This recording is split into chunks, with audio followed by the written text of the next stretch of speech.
Assalamualaikum warahmatullahi wabarakatuh. Perkenalkan, nama saya Danang Muhammad Ihsan, peserta Latsar CPNS tahun 2025 dari Badan Nasional Pencarian dan Pertolongan Angkatan 13 kelompok 2. Saya akan memaparkan terkait pembelajaran di agenda 3 hari kedua.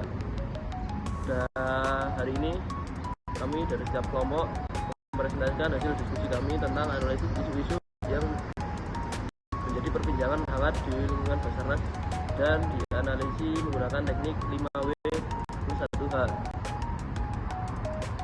Pada kelompok 2 sub-C mengambil isu tentang kurang narsisnya Basarnas pada evakuasi turis Brazil yang terjatuh di lereng Gunung Rinjani pada tahun 2025. Terjadi insiden tragis Gunung Rinjani yang melibatkan seorang pendaki wanita yang berasal dari Brazil, yaitu Juliana, yang terjatuh ke jurang jalur pendakian Maranunggal. Evakuasi korban jadi sorotan nasional bahkan internasional karena medan ekstrim dan cuaca buruk menjadi kendala utama bagi tim SAR gabungan dalam melakukan penyelamatan.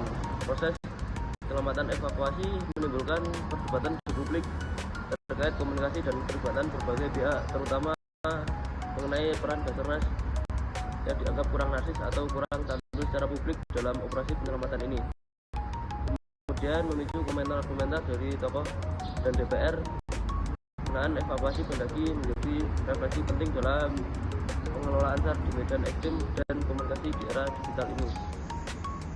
Nah, pada kelompok 2 sub A mengambil isu tentang ancaman konten negatif meningkat di era digital. Diskominfo mengingatkan pentingnya literasi dan tanggung jawab digital.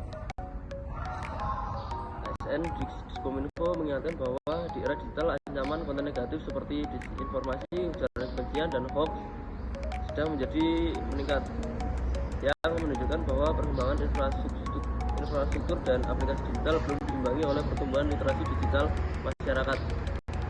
Oleh karena itu, Diskominfo menekankan bahwa pentingnya peningkatan literasi dan tanggung jawab khususnya ASN agar mampu menyaring dan menyikapi konten secara kritis dan konstruktif di dunia maya.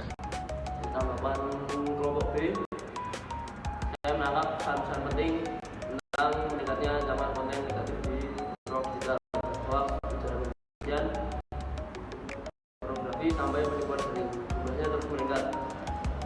Kominfo menekankan bahwa ASN harus jadi garda terdepan dalam menghadapi hal ini. Artinya kita sebagai ASN tidak cukup hanya bisa menggunakan teknologi, tapi juga harus bisa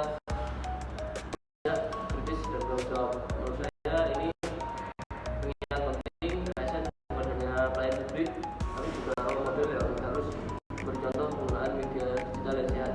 Sekian dari saya. Wassalamualaikum warahmatullahi wabarakatuh.